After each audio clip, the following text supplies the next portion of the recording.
بسم اللہ الرحمن الرحیم رب زدنی علما۔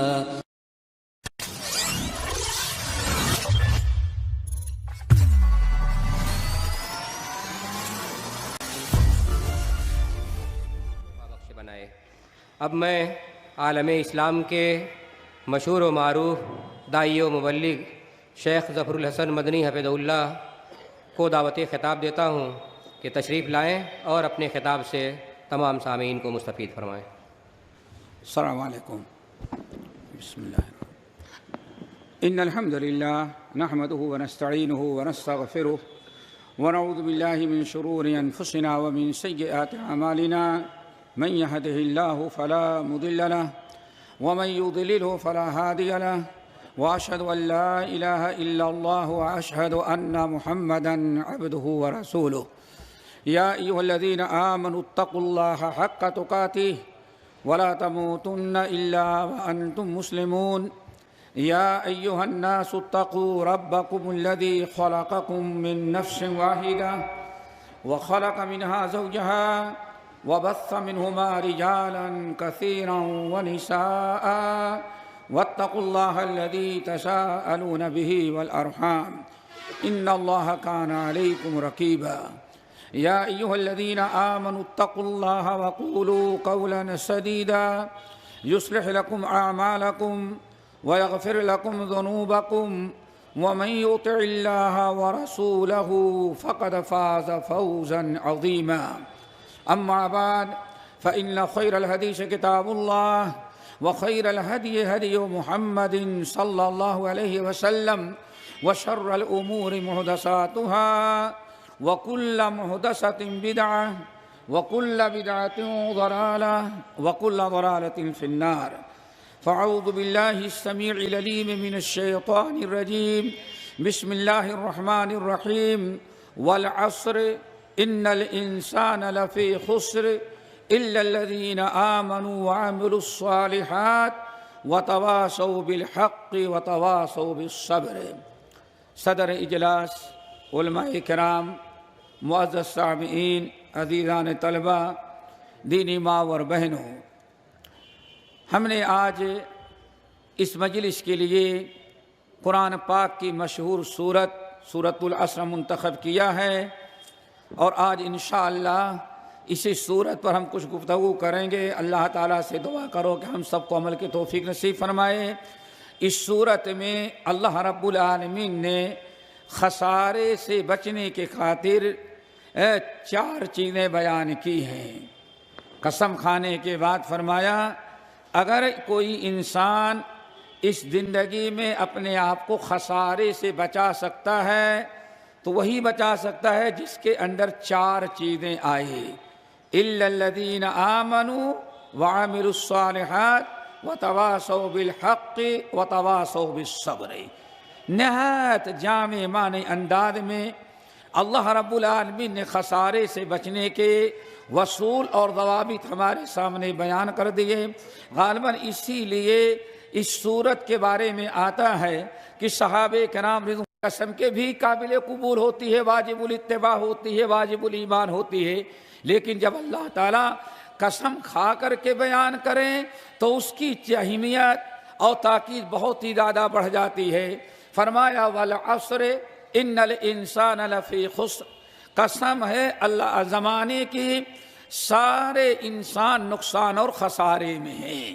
انسان کا خسارہ ہر ایک کو معلوم ہے، اور اللہ رب العالمین نے جو بیان کیا ہم میں سے ہر انسان اپنے سے پہلے گزرنے والے لوگوں پر اگر وہ جائزہ نگاہ ڈالے اور جائزہ لے لے تو ساری باتیں واضح ہو جاتی ہیں کہ واقعی کون انسان خسارے میں گیا اور کون انسان فائدہ اٹھا کر کے دنیا سے گیا۔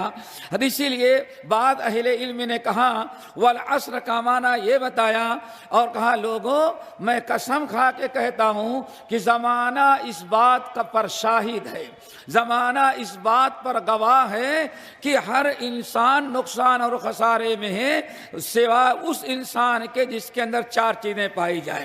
وہ چار چیزیں بھی دوستو بڑی اہم ہیں۔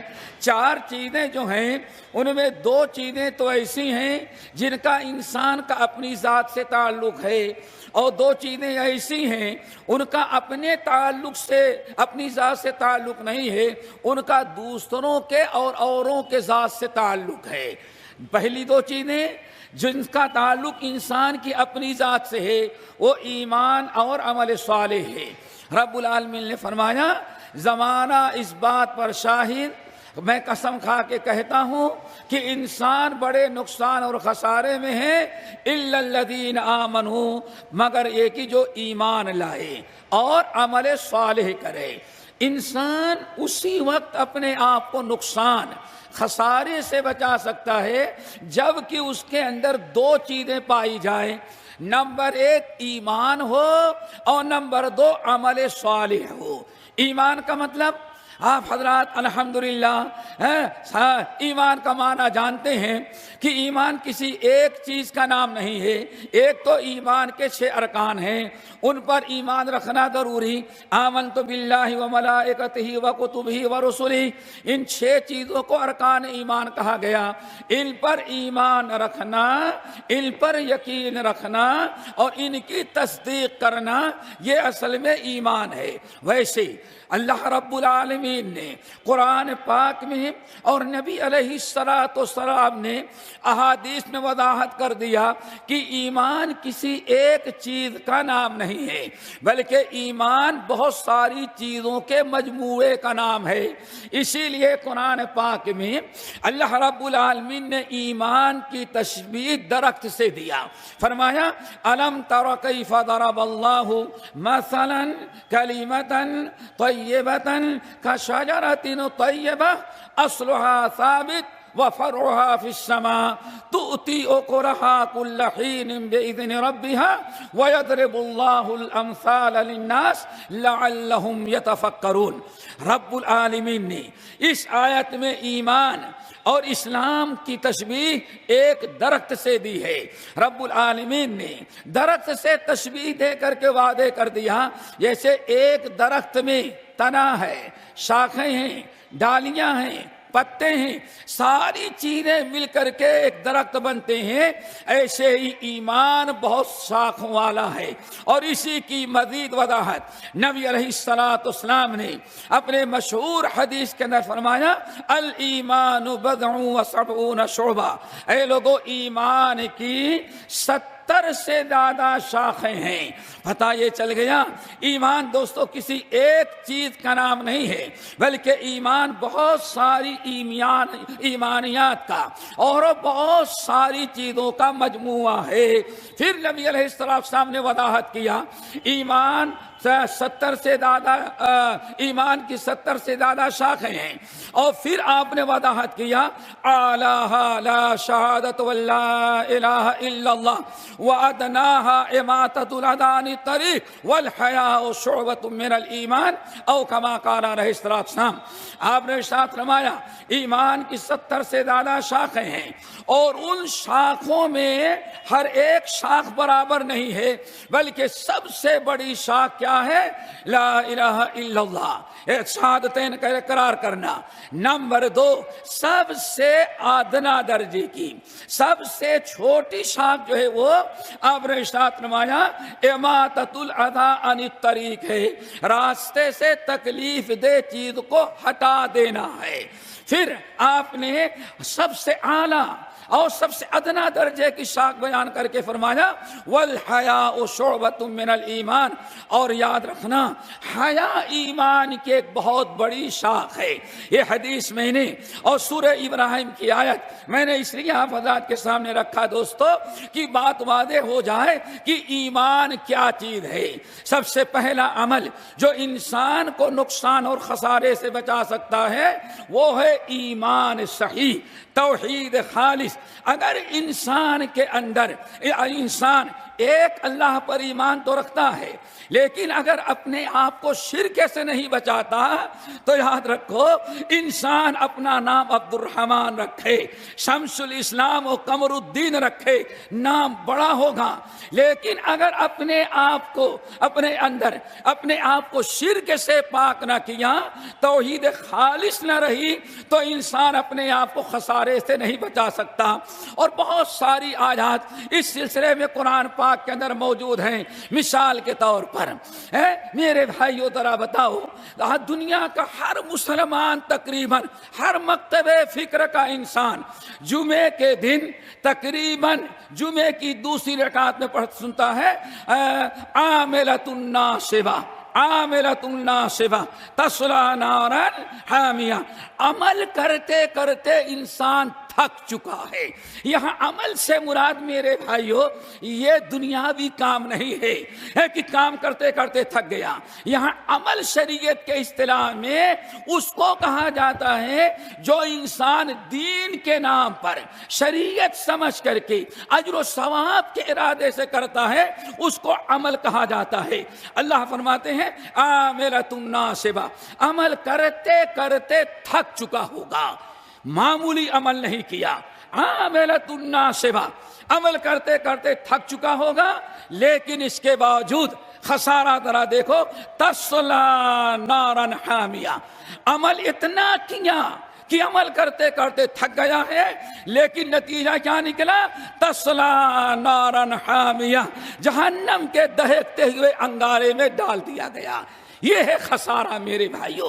ایمان اپنے آپ کو مسلمان کہتا ہے لیکن شرک سے نہیں بچ رہا ہے، اسی لیے خسارے سے اپنے آپ کو نہ بچا سکا۔ قرآن پاک سورہ آراف کی آیت ہے، سورہ فرقان کی آیت، رب العالمین نے بڑے واضح طور پر بیان کیا۔ ہم صرف دو چار مثالیں دینا چاہتے ہیں کہ بغیر ایمان کے، بغیر توحید خالص کے، بغیر ایمان صحیح کے انسان کبھی اپنے آپ کو خسارے سے بچا نہیں سکتا۔ سورۃ الفرقان کی آیت رب العالمین فرماتے ہیں وَقَدِمْنَا إِلَىٰ مَا عَمِلُوا مِنْ عَمَلٍ فَجَعَلْنَاهُ هَبَاءً مَنْثُورًا۔ قیامت کے دن ایک انسان نے بہت سارے اعمال کیے ہیں اور حشر کے میدان میں اس کے کسی اعمال کو میں نے چھپا نہیں رکھا ہے، ضائع کیا، سارے اعمال اکٹھا رہیں گے اور اس بندے کو لایا جائے گا اور کہا جائے گا بندے یہ تیرے اعمال ہے جو دنیا میں تو نے کیا تھا۔ انسان اپنے اعمال کو دیکھ لیتا ہے اور دیکھ لینے کے بعد اب ہے میرے بھائیو خسارہ الا الذین آمنوا، اگر ایمان درست ہوتا، توحید خالص ہوتی، ایمان صحیح ہوتا تو انسان اپنے آپ کو خسارے سے بچاتا، لیکن نہیں بچا سکا۔ ہوا کیا؟ وَقَدِمْنَا إِلَىٰ مَا عَمِلُوا مِنْ عَمَلٍ فَجَعَلْنَاهُ هَبَاءً مَنْثُورًا۔ سارے اعمال کو دکھا دیا گیا اور جب سارے اعمال کو دیکھ لیا تو اللہ رب العالمین نے سارے اعمال کو ذرات بنا کر کے اڑا دیا، کوئی ایک عمل اس کے کام نہ آیا۔ دوستو انسانیت بڑی خسارے میں ہے، بڑی خسارے میں انسانیت ہے۔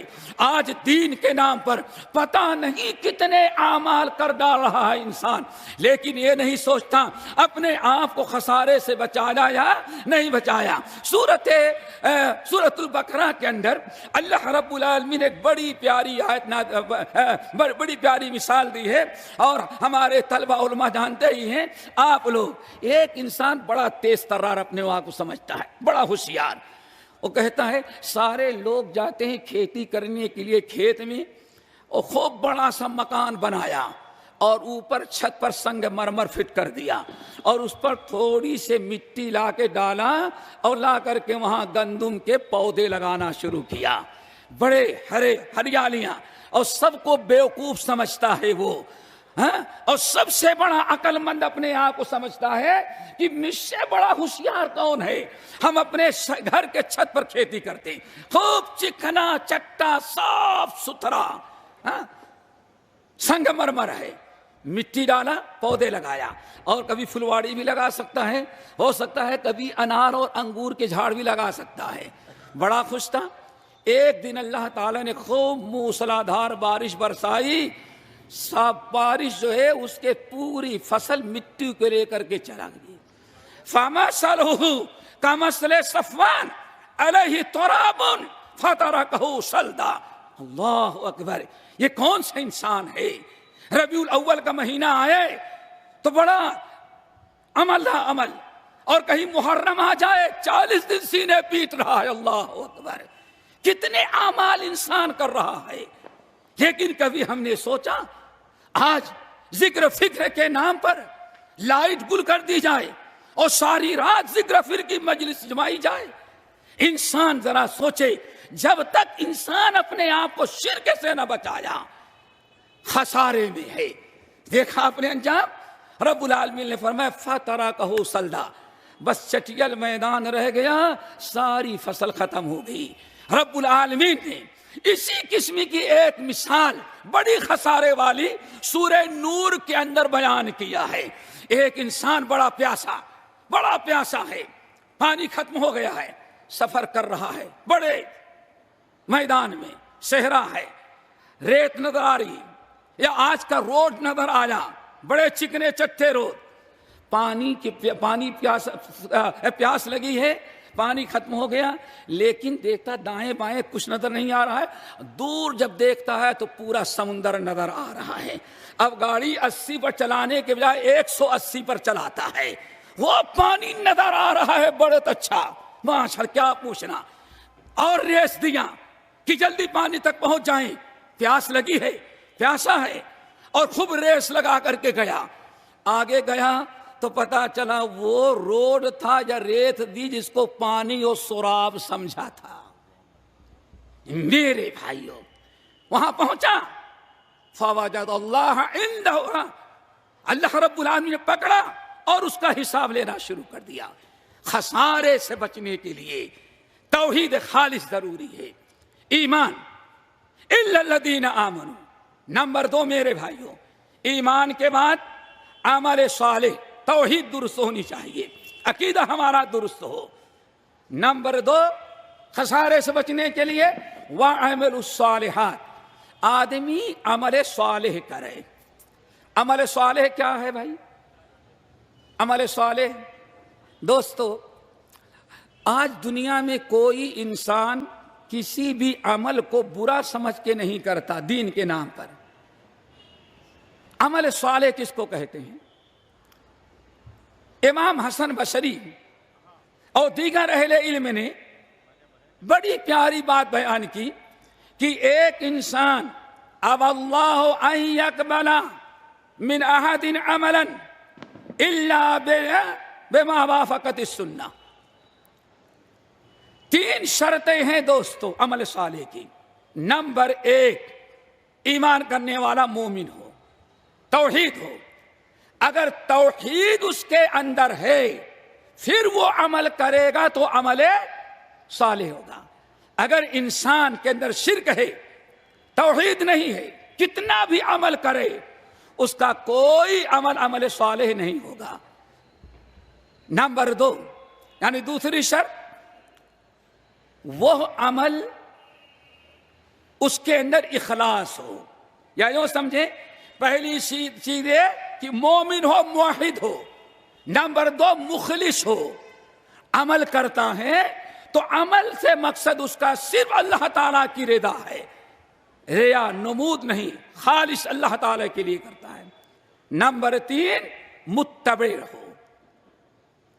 یہی چیز آج پہلی تو بہت لوگوں میں پائی جاتی ہیں، اچھوں کے اندر موحد بھی اپنے آپ کو کہتا ہے، مخلص بھی، لیکن متبع ہونا بہت بھی شرط ہے۔ متبع کس کو کہتے ہیں؟ متبع کہتے ہیں کہ جو عمل وہ کر رہا ہے اس کا عمل سنت رسول کے مطابق ہو۔ کوئی عمل انسان کا کتنا بھی اس کے اندر اخلاص ہو، اگر اس کے اندر اخلاص ہے، توحید پر ہے، موحد بھی ہے، مومن بھی ہے، مخلص بھی ہے، ساری چیزوں کے باوجود اس وقت تک کوئی عمل قابل قبول نہیں جب تک وہ متبع نہ ہو جائے۔ اسی لیے کسی بھی عمل کے عمل صالح ہونے کے لیے 3 شرطیں ہیں۔ نمبر 1 موحد ہو، مومن ہو۔ نمبر 2 مخلص ہو، نمبر 3 متبع ہو۔ انسان کا کوئی عمل اگر سنت سے ہٹا اس کا عمل اللہ تعالیٰ رد کر دیتے ہیں، جیسے کہ سنن ترمذی وغیرہ کی روایت بڑی مشہور، اللہ رسول نے ارشاد فرمایا ان لکل عمل شرہ ولکل شرۃ فطرہ فمن کانت فترتہ الی سنتی فقد ہدی ومن کانت فترتہ الی غیر ذلک فقد ہلک۔ آپ نے ارشاد فرمایا جب انسان کوئی عمل کرتا ہے، عمل کے پہلے اس کے اندر عمل کرنے کا شوق، جذبہ، ولولہ پیدا ہوتا ہے۔ جب انسان کے دل میں کسی عمل کا جذبہ، شوق، ولولہ پیدا ہوا، اب یہ اس کا شوق و جذبہ اس وقت تک نہیں ٹھنڈا ہوتا، اس کو نہیں سکون ملتا۔ دوستو جب تک اللہ رسول فرمایا اس کو وہ کر نہ لے، عملی جامہ نہ پہنا لے۔ لیکن انسان نے اپنے شوق، اپنے جذبے کے تحت عمل کرنے لگا، عملی جامہ پہنایا۔ اب اگر عملی جامہ پہنانے میں اللہ رسول فرمایا فمن کانت فترتہ الی سنتی، جس نے عملی جامہ پہنایا تو میری سنت کے مطابق اس نے عمل کیا، فقد ہدیا، وہ تو ہدایت پایا، اس کا عمل قبول کر لیا گیا۔ لیکن ومن کانت فترتہ الی غیر ذلک، جس نے عمل تو کیا لیکن عملی جامہ پہنانے میں میری سنت کا دامن چھوڑ دیا تو اللہ رسول نے ارشاد فرمایا فقد ہلک، وہ ہلاک و برباد ہو گیا۔ تو میرے بھائیو یہ دو چیزیں تو ہیں، اگر ہم اپنے آپ کو نقصان اور خسارے سے بچانا چاہتے ہیں تو اپنے اندر یہ دو چیزیں پیدا کریں، اخلاص، توحید، اور اس کے ساتھ ساتھ عمل صالح، ایمان اور عمل صالح۔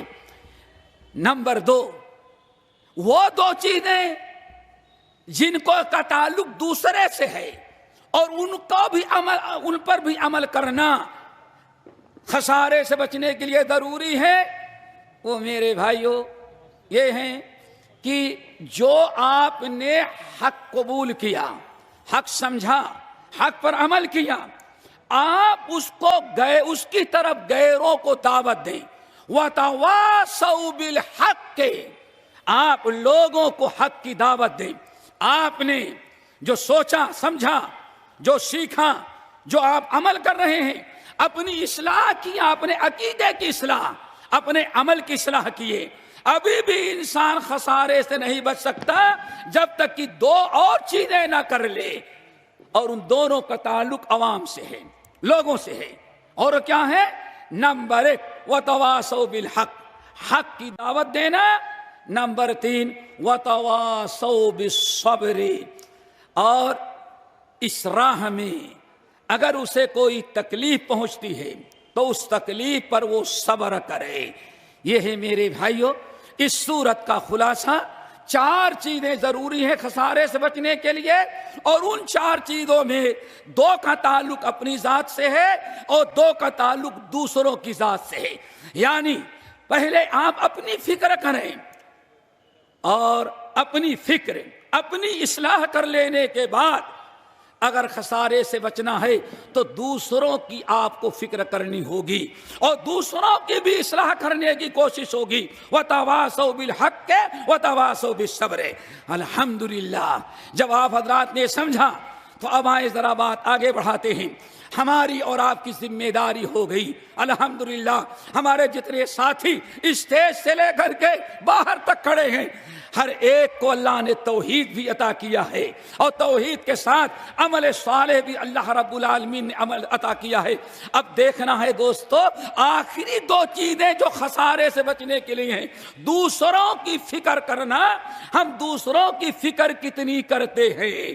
ہم نے آج تک دوسروں کو کتنی توحید کی دعوت دیا، ہم نے کتنوں کو شرک سے روکا، ہم نے آج تک کتنی اصلاح میں قربانیاں دی ہیں۔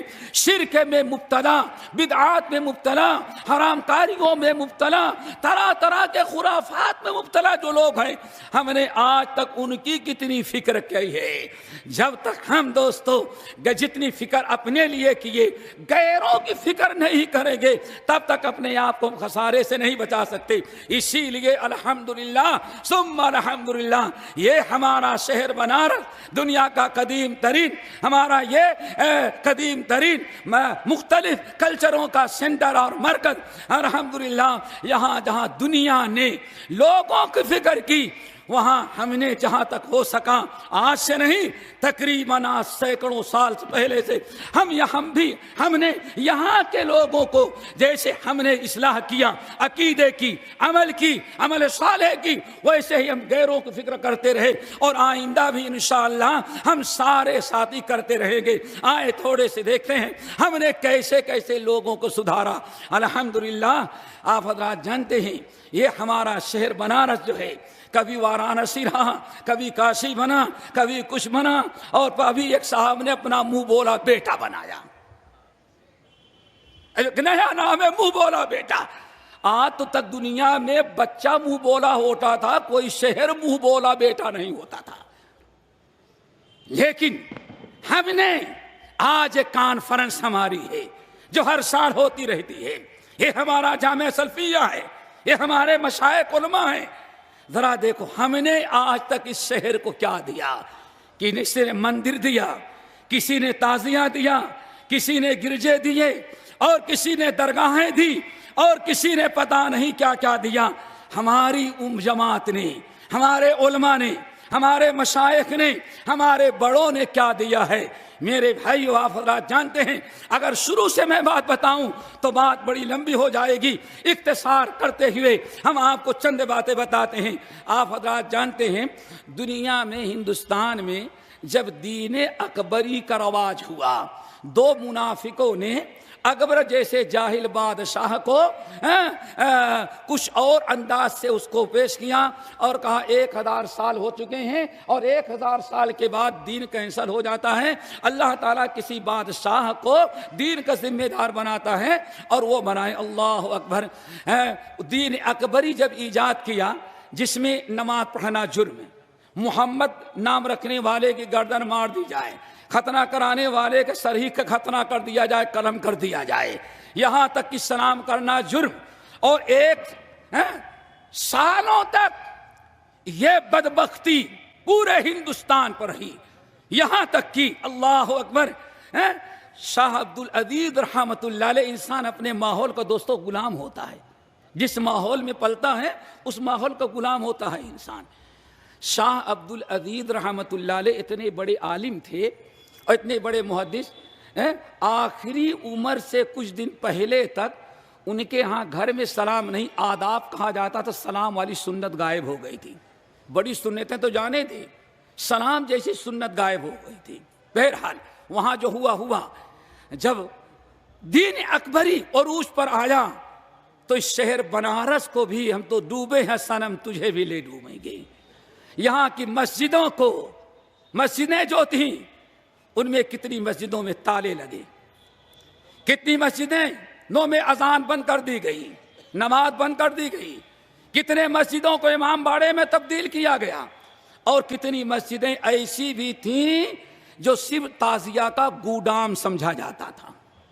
یہ تھا ہمارا اسلام، جا چکا تھا، ہندوستان سے گیا، اور اس شہر میں جانا بڑا آسان تھا، لیکن اللہ اکبر ایک محدث اللہ تعالیٰ نے بھیجا جس نے بنارس شہر کو پھر دوبارہ اسلام پر لانے کی کوشش کی، مسجدیں کھلوائی، اذان کی سنت رائج ہوئی، 5 وقتہ نماز قائم کی گئی، تعزیے ہٹائے گئے، امام باڑہ ختم کر کے مسجد کو اپنی اصلی شکل میں لایا گیا۔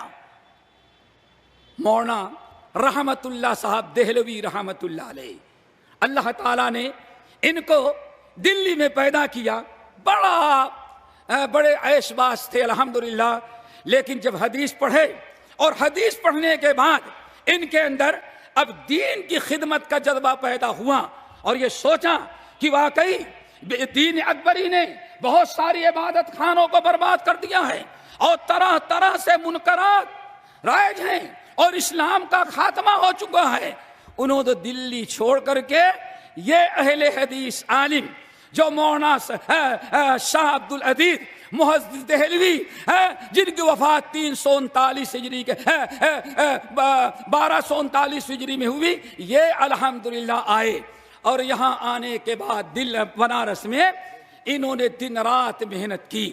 اسی لیے آج لوگ کہتے ہیں بہت اس سے کہ یہ دنیا اہل حدیث صرف آمین و رفع الیدین میں رہ جاتے ہیں. کیا کیا میرے بھائیو؟ حالت یہ ہے کہ کیا کیا، ذرا سنو کیا کیا. اگر شاید اس موقع پر دلی سے اپنا وطن چھوڑ کر کے ہمارا اہل حدیث عالم رحمت اللہ دہلوی محدث بنارسی رحمت اللہ علیہ نہ آئے ہوتے تو شاید مسجدیں آج تک ہماری بند ہی ملی ہوتی. ساری زندگی دن رات ایک کر کے اللہ تعالیٰ کے فضل و کرم سے بڑی قربانیاں دی، محنت کیا، افراد تیار کیے اور ساری مسجدوں کے تالے کھلوائے اور دھلایا صاف کیا اور پھر دوبارہ 5 وقتہ نماز کا یہ سلسلہ رائج ہوا جو آج تک رائج ہے. الحمدللہ انہوں نے تھوڑا سا کام کیا، لیکن پھر اس کے بعد دوسرا دور آتا ہے 1821 میں جس ملک کے مسلمانوں نے، ہندوستانی مسلمانوں نے جو تقریباً 300 سال سے حج کو ناجائز قرار دے رکھا تھا. حج کرنا جائز نہیں ہے. اگر کوئی حج کرنے کے لیے گیا اور قتل کر دیا گیا، مار ڈالا گیا تو خودکشی کرنے والا سمجھا جائے گا. یہ فتاوے عام تھے، لیکن الحمدللہ تقریباً شاہ عبد العزیز رحمت اللہ علیہ کے شاگردوں نے، جس میں شاہ اسماعیل شہید پیش تھے، ان تمام لوگوں نے الحمدللہ فتویٰ لیا اور کہا کہ حج کرنا جیسے اسلام نے فرض قرار دیا ہے، ہندوستانیوں پر بھی من استطاع الیہ سبیلا، جو خانے کعبہ تک پہنچنے کی استطاعت رکھتا ہے اس کے اوپر حج کرنا فرض ہے. اعلان کیا گیا.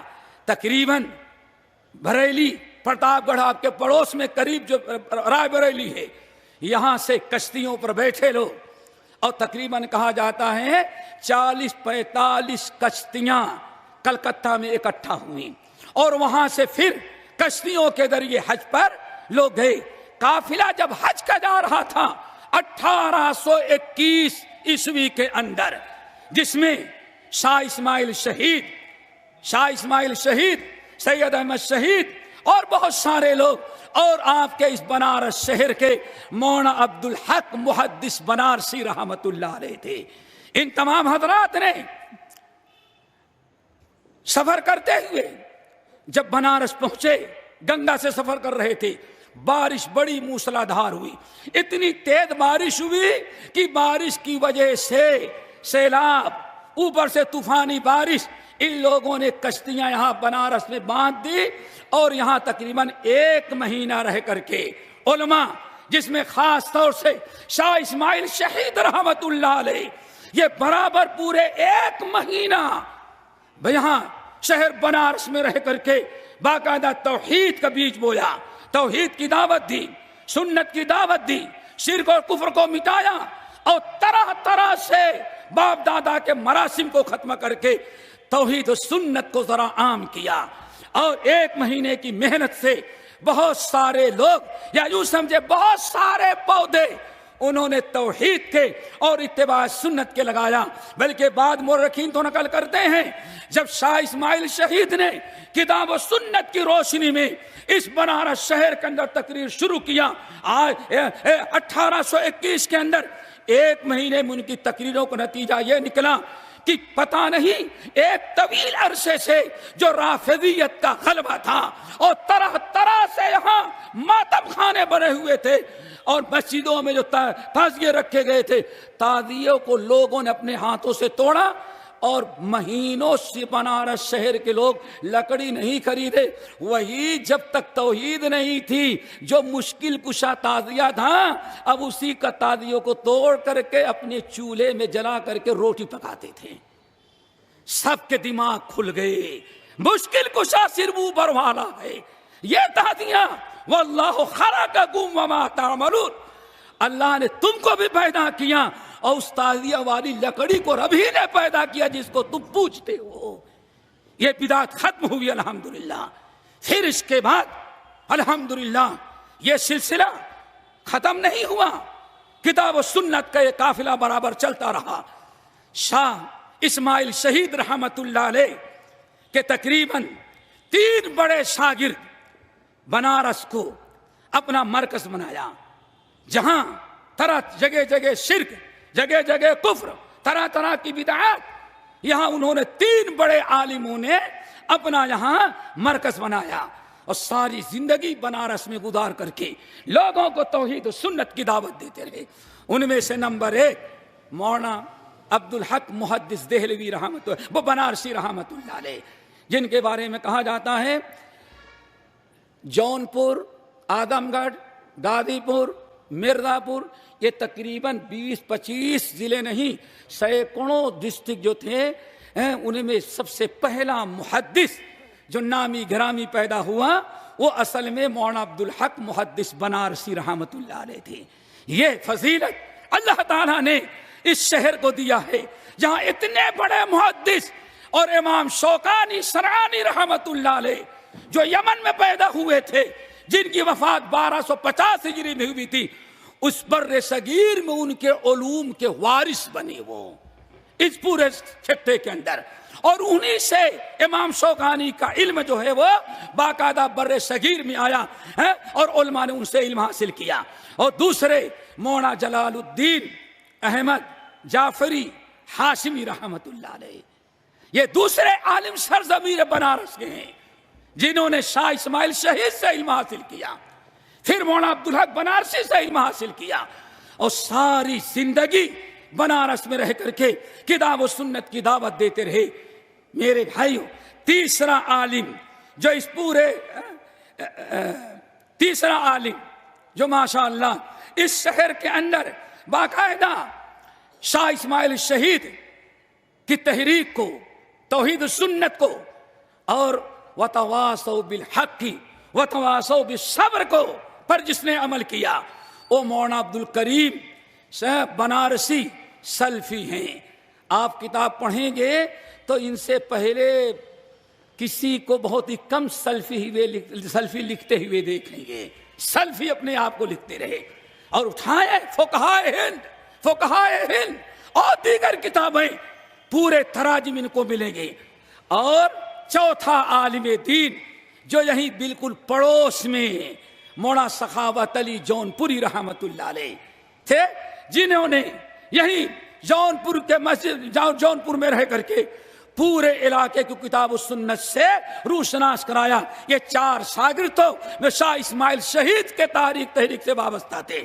پھر اس کے بعد تیسرا بڑا دور جو آیا، پہلا دور شاہ اسماعیل شہید کا، دوسرا دور شاہ عبدالعزیز کا، دوسرا دور شاہ اسماعیل شہید کا، اور تیسرا دور جو ہے وہ میرے بھائیو جو بڑا بارونق ہے وہ شیخ الکل میاں نذیر حسین محدث دہلوی کا. ہم نے بہت کوشش کیا اکٹھا کرنے کی، تو پوری ایک جماعت الحمدللہ اس بنارس شہر کے باشندوں نے جب سنا کہ دہلی کے اندر ایک بہت بڑا محدث پیدا ہوا ہے اور ساری دنیا کے لوگ اس سے علم حاصل کرنے کے لیے آ رہے ہیں، تو بنارس شہر سے بہت سارے لوگ گئے حدیث حاصل کرنے کے لیے، اور آ کر کے یہاں انہوں نے ڈیرا ڈالا. نمبر 1 سب سے پہلا انسان جو آیا مولانا محمد سعید بنارسی رحمت اللہ علیہ ہیں. کہا جاتا ہے سب سے بڑی قربانیاں ان کی ہیں. یہ سردار سکھ قوم سے تعلق رکھتے تھے، پکے کٹر، اسی لیے ان کا نام مول سنگھ تھا. مول سنگھ سردار کھڑک سنگھ بن کاہن سنگھ، یہ ان کا نام تھا. جب مسلمان ہوئے اللہ رب العالمین نے بڑی ان کی مدد کی. ان کی داستان، ان کی حالات، ان کی سیرت نہ آپ سن سکتے ہیں نہ بیان کر سکتا ہوں.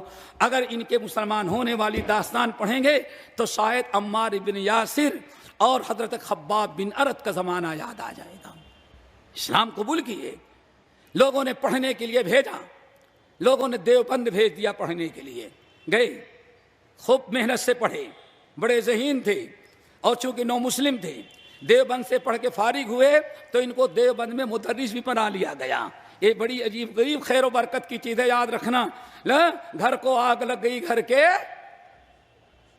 معلوم ہے نا، گھر کو آگ لگ گئی گھر کے چراغ سے، وَشَهِدَ شَاهِدٌ مِّنْ أَهْلِهَا، بخاری گواہ ہے، مسلم گواہ ہے، پوری صحاح ستہ گواہ ہے کہ اہل حدیث مسلک برحق ہے۔ پھر ذرا اپنے گھروں کو بھی دیکھ لو، وَشَهِدَ شَاهِدٌ مِّنْ أَهْلِهَا، گھر والے ہی گواہی دے رہے ہیں۔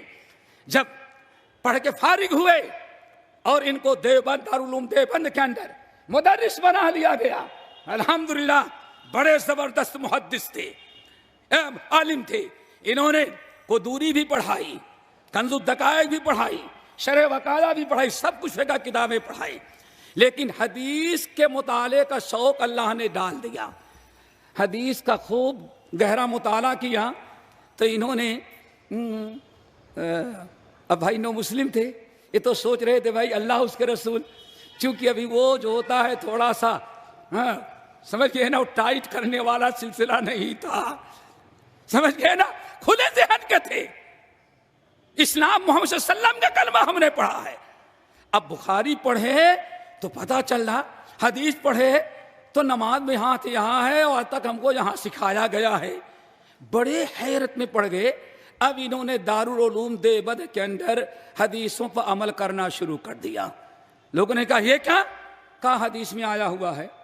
کچھ دن تک تو برداشت کیا، لوگوں نے کہا بھائی تمہارا پتہ گوبھی ہو گیا، بستر بناؤ اٹھاؤ، ہمارے دارالعلوم دیوبند کے اندر ایسے مدرس کو رہنے کی اجازت نہیں ہے۔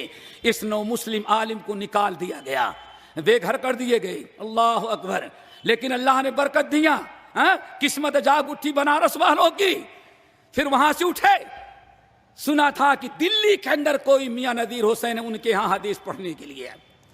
جب میاں صاحب کے پاس حدیث پڑھنے کے لیے آئے، پورا تعارف کروایا اور بتایا کہ ہم کون ہیں۔ میاں صاحب نے گلے لگایا۔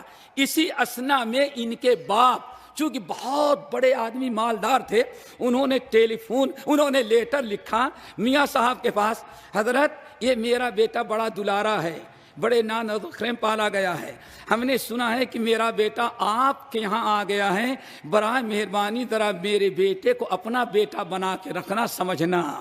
میاں صاحب جب لیٹر پڑھے اور ان کی داستان کو سنا تو میاں صاحب زارو قطار رو پڑے۔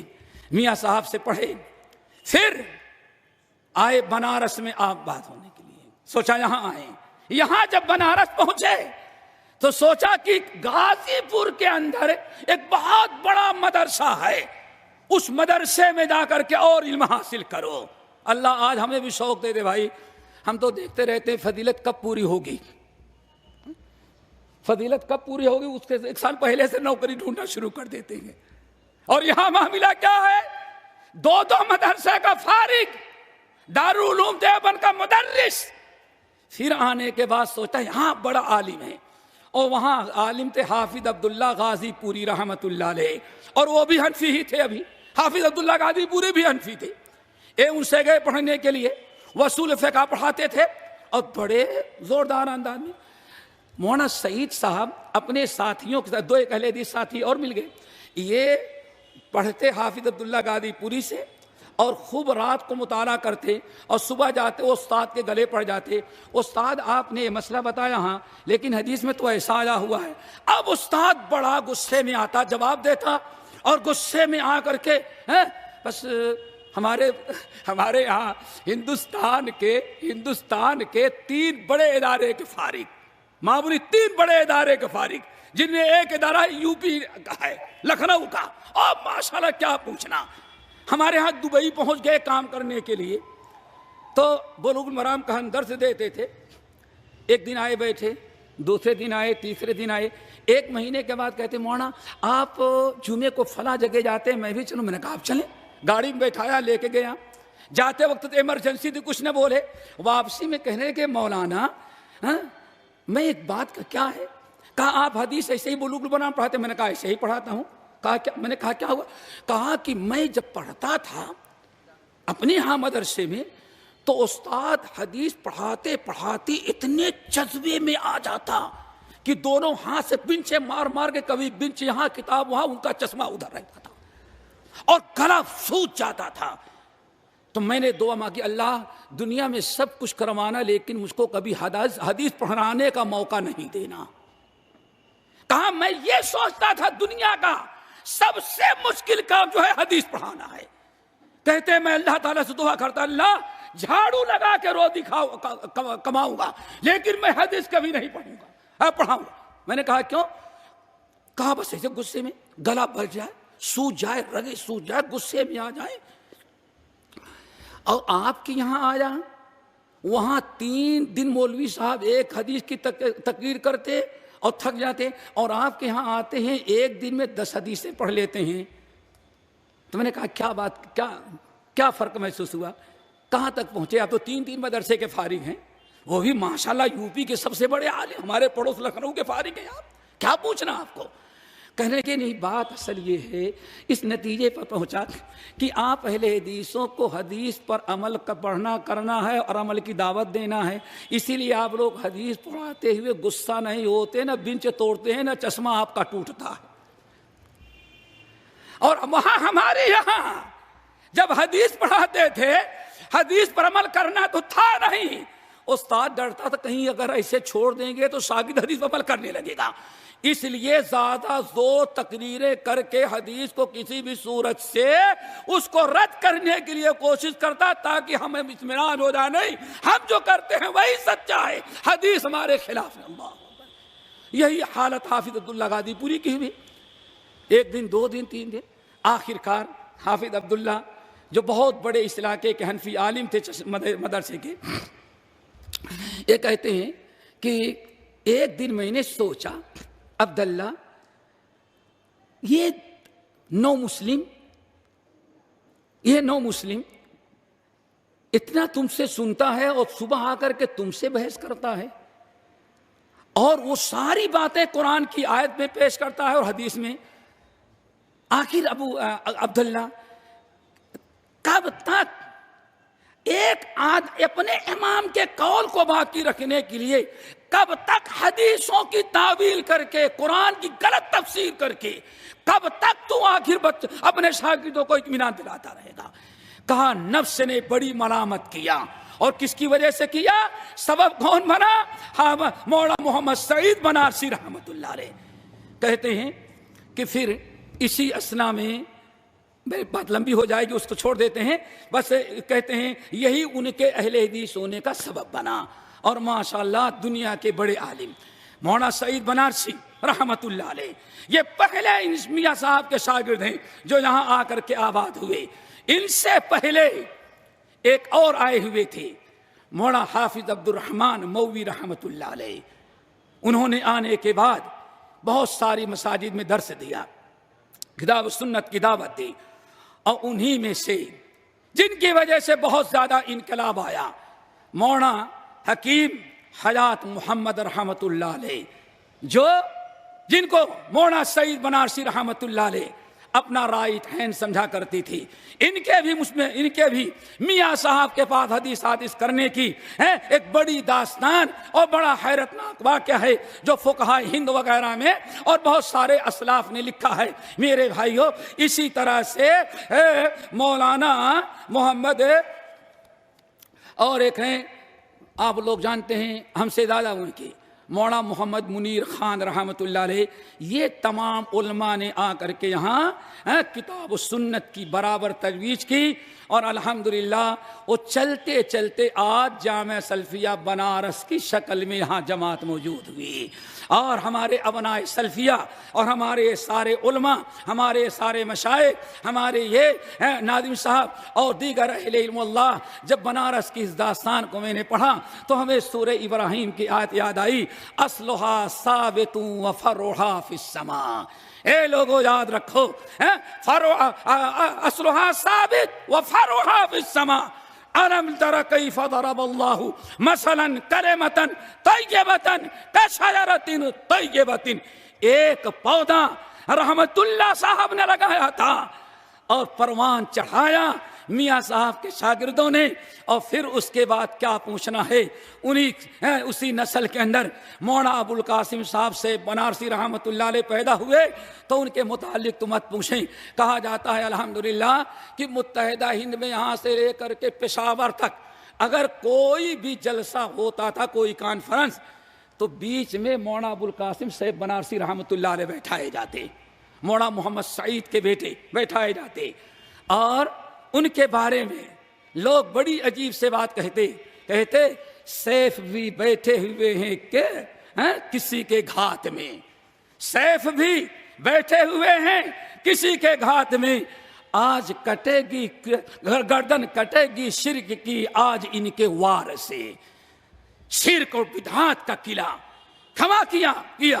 اور عمر کریم پٹنوی نے بخاری پر اعتراض، حدیثوں پر اعتراض، راویوں پر اعتراض کرنا شروع کیا، تو یہی بر صغیر کے عالم تھے بنارس شہر کے مولانا ابو القاسم بنارسی رحمۃ اللہ علیہ، جنہوں نے سب سے پہلے جن کو شیخ الاسلام مولانا ثناء اللہ مرسری نے حکم دیا، اور پھر اس کے بعد محدث کبیر مولانا شمس الحق عظیم آبادی رحمۃ اللہ علیہ مشورہ دیا کہ عمر کریم پٹنوی جو آج بخاری پر طرح طرح کے اعتراض کر رہا ہے، روات پر، ابواب پر، سند پر اور اس کے متن پر، اور بخاری کو بالکل ایک غیر معتبر کتاب قرار دینا چاہتا ہے، ان دونوں علماء نے، ایک پنجاب سے دوسرا بادو میں بہار سے، اور دونوں وقت کے امام تھے، وہ شیخ الاسلام مولانا ثناء اللہ مرسری ہے، اور یہاں محدث کبیر شیخ الحدیث مولانا شمس الحق عظیم آبادی ہیں۔ ان دونوں نے کہا اے ابو القاسم ان کے جواب کے لیے تم کھڑے ہو جاؤ۔ مولانا ابو القاسم صاحب بنارسی رحمۃ اللہ علیہ کھڑے ہوئے، اور تقریباً اللہ اکبر صرف بخاری کے دفاع میں انہوں نے جو خدمت دی، آج دیکھا جائے تو تقریباً 1000 صفحات ہیں۔ کتنے؟ 1000 صفحات۔ صرف ایک انسان جو پٹنہ پہ پیدا ہوا اور جس نے بخاری پر اعتراض شروع کیا، اس کے رد میں، بخاری کی حمایت میں، اور سب سے بڑی چیز سنت رسول کے دفاع میں کام کیا، تو ایک انسان کے جواب میں صرف بخاری کی حفاظت میں 1000 کے قریب صفحات رنگ ڈالے۔ اللہ تعالیٰ سے دعا کرو اللہ ہم سب کو عمل کی توفیق نصیب فرمائے۔ اب آخر میں میرے بھائیو، ہم آپ لوگوں سے ایک بات اور کہیں گے۔ جب آپ نے سن لیا ہے پوری داستان، اور ہم نے واضح کرنے کی میرا مقصد یہ ہے کہ اے ابنائے سلفیہ کی کانفرنس، یہ ہمارے ادارے، یہ ہمارے علماء جو ہیں، جو آج پورے ہندوستان کے طلبہ آ رہے ہیں، ہمیں چاہیے کہ ایک بہترین جذبہ اپنے اندر رکھیں، ایک بہترین جذبہ رکھیں۔ ہمیں بات یاد آئی، شیخ الاسلام مولانا ثناء اللہ مرسری رحمۃ اللہ علیہ کا ایک خطاب میں نے پڑھا، جس وقت وہ ندوہ میں داخل ہوئے، چونکہ ندوہ کے بانیوں میں وہ تھے اور ندوہ کے مؤسسین میں ان کا شمار ہوتا ہے، اسی لیے ندوہ میں آئے تو ندوہ میں انہوں نے طلبہ کو خطاب کیا تھا، خطاب کیا، اور خطاب کرتے ہوئے طلبہ کو کہا تھا اے عزیز طلبہ، آپ اپنے آپ کو صرف طالب علم نہ سمجھیں، بلکہ آپ اپنے حوصلے کو بلند رکھیں، جذبات بڑے رکھیں، امنگیں بڑی ہوں، اور یاد رکھو آج اب دوبارہ غزالی نہیں پیدا ہوگا، دوبارہ ابن تیمیہ نہیں پیدا ہوگا، دوبارہ جو ہے ابن القیم نہیں پیدا ہوگا، دوبارہ میاں نذیر حسین محدث نہیں پیدا ہوگا۔ اے ندوہ کے طالبو، آج تمہارے ہی اندر وہ پیدا ہوں گے جو ابن تیمیہ کا کردار ادا کریں، آج تمہارے ہی اندر ان کو پیدا ہونا چاہیے جو ابن قیم کا کردار ادا کریں، آج تمہارے اندر وہ پیدا ہوں، وہ جذبہ لے کر کے جو میاں نذیر حسین محدث دہلوی کی طرح بنے۔ تو ضرورت ہے میرے بھائیو ہمیں میدان میں آنے کی، اب جاگنے کا وقت ہے، اٹھنے کا وقت ہے، چھلانگ لگانے کا وقت ہے۔ آج بہت ہی زیادہ توحید سنت کے لوگ پیاسے ہیں، آج بھوکے ہیں توحید سنت کے لیے، اور باقاعدہ چھوٹا بڑا امیر غریب ہر ایک توحید سننا چاہتا ہے، سنت سننا چاہتا ہے۔ اب وہ لکیر کے فقیر کا جو زمانہ تھا وہ زمانہ ختم ہو گیا، اس لیے آپ لوگوں سے ہم کہیں گے اٹھ کی اب بز میں جہاں کا اور ہی انداز ہے، مشرق و مغرب میں تیرے دور کا آغاز ہے۔ آج ساری دنیا ڈھونڈ رہی ہے توحید کہاں ملے. واللہ اب ایک تازہ واقعہ آپ کو بتاتے ہیں. یہ تقریباً میرا خیال ہے 9 اگست کا 12 اگست کا 12 اگست کو میں نے حیدرآباد میں مسجد محمدی جو سب سے بڑی مسجد خطبہ دینے کے بعد واللہ ہم نے دیکھا 95 سال کا بوڑھا، بچوں سے لے کر کے 95 سال کا بوڑھا، ادھیڑ نوجوان بچے آنے کے بعد بڑی عجیب سے بات کہا مولانا ابھی حیدرآباد میں کتنے دن تک رہیں گے؟ میں نے کہا کیا ہوا؟ کہا ہم چاہتے ہیں ایسے 2-4 تقریریں اور ہو جائیں. کیوں؟ کہا کہ ہماری زندگی گزر گئی تقریریں سنتے سنتے یا تو زمین کے اندر کی یا آسمان کے اوپر کی. یہ ابھی اگست کے مہینے کے بعد بتا رہا ہوں. آج دنیا کا جائزہ لیں. آج آپ کو میدان میں اترنا ہے. اور یہ جامعہ سلفیہ کا طلبہ جو ہے یہ جتنے بیٹھے ہیں سب جانے والے ہیں. کل اسی اسٹیج کو آپ کو سنبھالنا ہے، اس پر آپ کو آنا ہے. اپنے وقت کی قدر کریں، اساتذہ کی عزت کریں، جتنا فائدہ اٹھا سکتے ہیں اٹھائیں. آج کا جو طالب ہے کل کا وہی وائز ہے، آج کا جو طالب ہے کل کا وہی معلم ہے، آج کا جو طالب ہے کل کا وہی مفتی ہے، آج کا جو طالب ہے وہی کل کا شیخ الاسلام ہے، آج کا جو طالب ہے وہی کل دنیا اسلام پر اعتراض کرنے والوں کا مجیب ہوگا. اللہ تعالیٰ سے دعا کرو. تو بتا رہا تھا کیا کہا اس نے بوڑھے نے، لوگوں نے اتنے دن سے سنتے ہیں بوڑھے ہو گئے. یا تو تقریر کیسے ہوتی ہے؟ آسمان کے اوپر کی یا زمین کے اندر کی. میں نے کہا پھر میں نے کیا کہا آپ وہ باتیں بتائیں جو زمین کے اوپر بسنے والوں کے لائق ہوتی ہے. آج ضرورت ہے کس سے کہانیاں لنترانیاں سنتے سنتے سب تک آ گئے ہیں. آج پریشان ہیں، حق ڈھونڈ رہے ہیں اور بتانے والے ہم کم ہیں. آپ لوگ اٹھیے اور ابنائے سلفیہ یہ جو کانفرنسیں ہوتی ہیں ان کا ساتھ دیں، اس میں شامل ہو، اس کو آگے بڑھائیں اور صرف بنارس تک محدود نہ رہیں، آگے بڑھنے کی کوشش کریں. اللہ ہم سب کو عمل کی توفیق نصیب فرمائے. اقول قولی ھذا واستغفر اللہ من کل ذنب واتوب الیہ.